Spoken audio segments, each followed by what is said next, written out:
camera people nod. Yeah? Good. Middle? Yeah. Okay. Good afternoon. I'm Under Sheriff Pat Ivey. Unfortunately, I've had to come to you now. This will be the second time in less than a month in reference to the arrest of an employee. I wish it were under better circumstances. But I am announcing the arrest of a police officer with almost 3.5 years of experience with the Jacksonville Sheriff's Office. His Officer Timothy James. This will be the 7th JSO employee arrested this year, compared to 11 for all of 2016.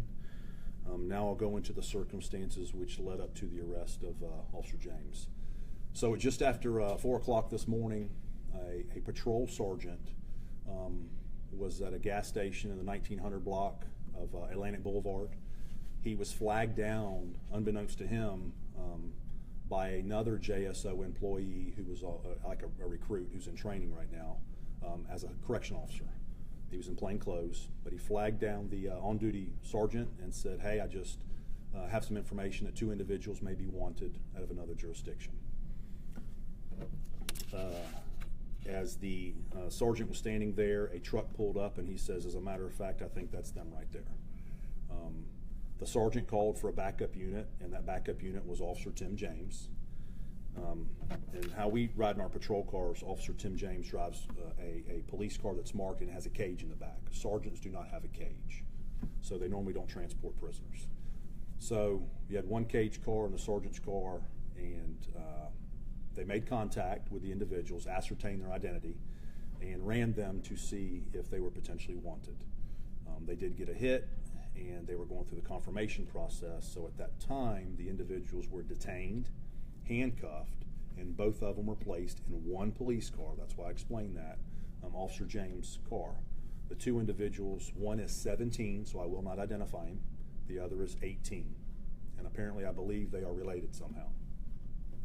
So they're placed in the backseat of a police car, and like I said, they are handcuffed.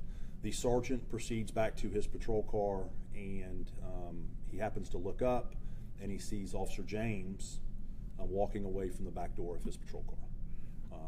He looks and he says, "Everything all right?" And he hears something to the effect of, "Hey, he hit me." So he walks back over, and the individual, it's one of the individuals in the back seat, saying, "The officer hit me." The sergeant shines his flashlight. It's still dark. He looks, and he looks at the face of the individual, and there's absolutely no injury, no signs of anything. The officer, unsolicited, shows his hands and says, "I didn't hit anybody."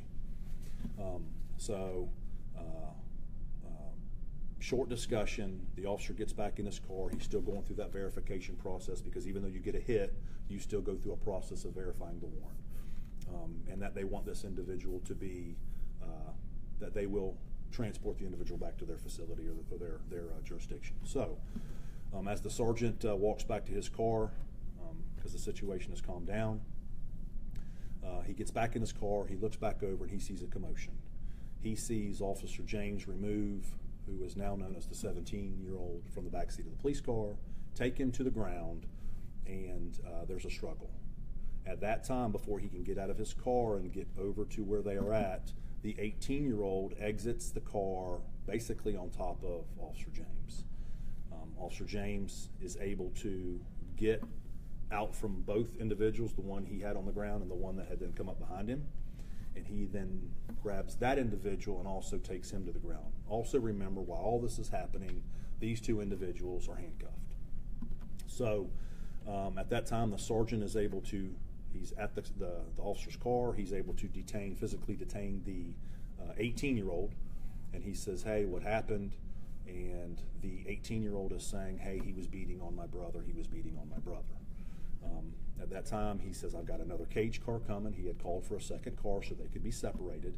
He puts the one individual, he tells him, "Put the 17-year-old back in your back seat, and we'll hold on to him until the other cage car gets here, and we'll keep them separated." At that time, the officer proceeds to take the 17-year-old to the back door, put him in.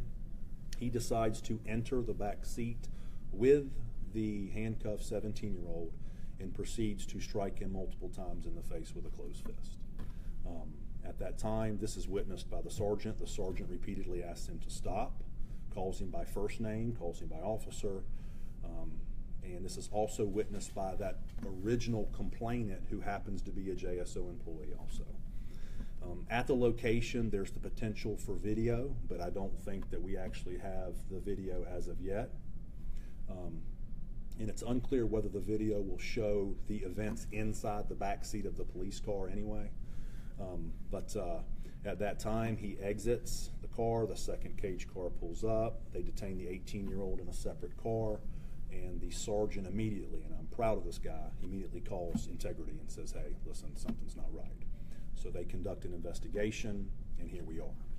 So he is being charged with 1 count of battery, and as I've said, I've already told you his name, and at this point, he is arrested. He will go through the process. We actually went through the process this morning to actually get a warrant for him, and we had a judge sign it. And all of this unfolded from 4 o'clock this morning. I got the first phone call at 5, I believe, and there we are. Here we are at 1 o'clock. So a lot of moving parts. Still some stuff that needs to be done. He did not give a statement to the detectives. He did not give a verbal statement to the detectives in regards to the situation. But he will go through the booking process, and at that time, as I've explained with these kind of cases before, he has the same rights as anybody else that's facing criminal charges.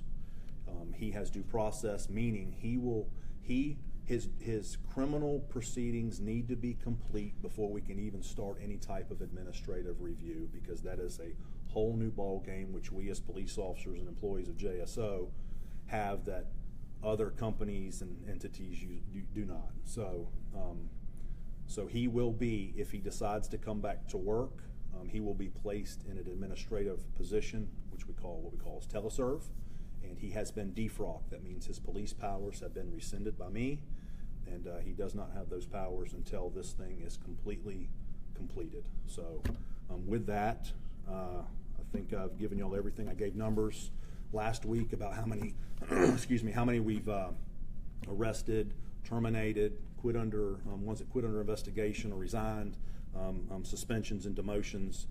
Just add 1 to that category, if you will. I just gave those numbers last week. So with that, I'll just take some questions. Yes, ma'am. Can you talk to us a little bit about, does JSO know what originally triggered James to make that decision to hit the 17-year-old? Without having, he claims that the individual spit at him. But I'm here to tell you, I have been spit on in this job. I have. I've been bitten multiple times. I've been hit, I've been kicked. There's an appropriate response. The law allows me to use whatever force is necessary depending upon the situation to effect an arrest, to keep people from escaping, things of that nature, to enforce the law.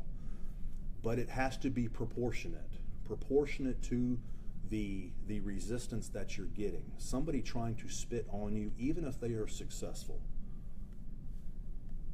he's already handcuffed. We issue spit masks. You have you have a sergeant there. Coordinate an effort. Get him out of the back seat in a coordinated effort. Put a spit mask on him. Turn his head away. Things of that nature. We are trained to do this stuff. It's an inappropriate response, I believe, and hence that's why we're doing this. Was the 17-year-old injured, and was he taken to the hospital for an examination, sir? Rescue responded. Obvious signs of injury to his face. Obvious. The sergeant immediately noticed there was blood and injuries to his face, yes. Another question? How long was he on the force for, James? 3.5 years, not quite 3.5 years. Okay. Yes, ma'am. Have the 17 and 18-year-old been charged yet, and if so, with what, sir? Yes, both of them did have a warrant. One of them was wanted. The 18-year-old was wanted for a burglary warrant, and the 17-year-old was also wanted out of another jurisdiction for resisting without violence. And the details of that resisting, I have no idea. I've not seen the warrant affidavit from the other jurisdiction. It could be as simple as maybe giving a false name or just running away from a police officer that's attempting to do something. Who knows? But it is without violence. Yes. Is this the same Tim James that was accused of spitting on a Polar man?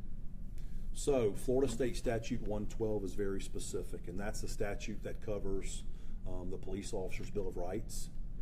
It says that we cannot identify an officer under investigation. Okay? I'm here telling you I have arrested Officer James for this. I will say this. I am aware of an incident that happened at University Hospital, and we are investigating it.